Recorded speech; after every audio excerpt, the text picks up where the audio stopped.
se retrouve avec Stray Cat Strut de Brian Setzer. On est dans un cas de figure qui est très commun, qui s'appelle la cadence andalousienne. La cadence andalousienne, c'est très simple. C'est qu'on va partir de notre note mineure, de notre tonalité mineure, en l'occurrence ici Do mineur, qu'on va descendre de 2 cases, un ton complet, jouer notre accord majeur, Si bémol majeur, de nouveau descendre d'un ton complet, jouer La bémol majeur, pour finir sur Sol majeur.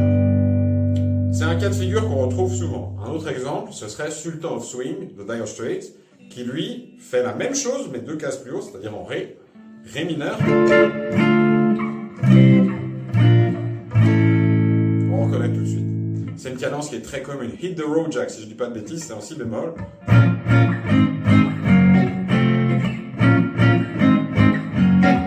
Sur cette cadence, on va pouvoir enrichir notre jeu avec 2-3 petites astuces. La première, au lieu de jouer les 6 cordes de notre accord barré, notre Do mineur en l'occurrence, on va pouvoir jouer les 4 cordes aiguës. Pareil sur notre Si bémol majeur, sur notre La bémol majeur et sur notre Sol majeur. Et là, comme on peut voir, ça libère mon petit doigt. Et ce petit doigt, il va pouvoir aller faire des trucs.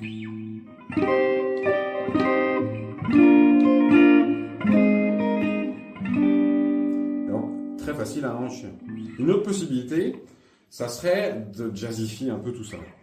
Au lieu de jouer Do mineur, on va pouvoir jouer Do mineur 6. Sur le Si bémol, on va pouvoir jouer Si bémol 13. La bémol 13 et Sol bémol 13. Et ça sonne très jazz.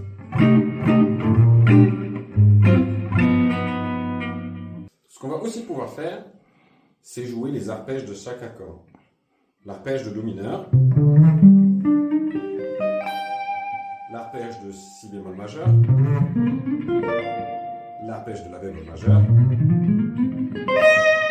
et l'arpège de Sol majeur.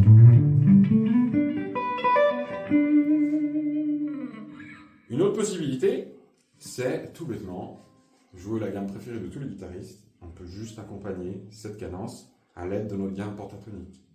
La gamme pentatonique qu'on va jouer sur la même position que notre premier accord.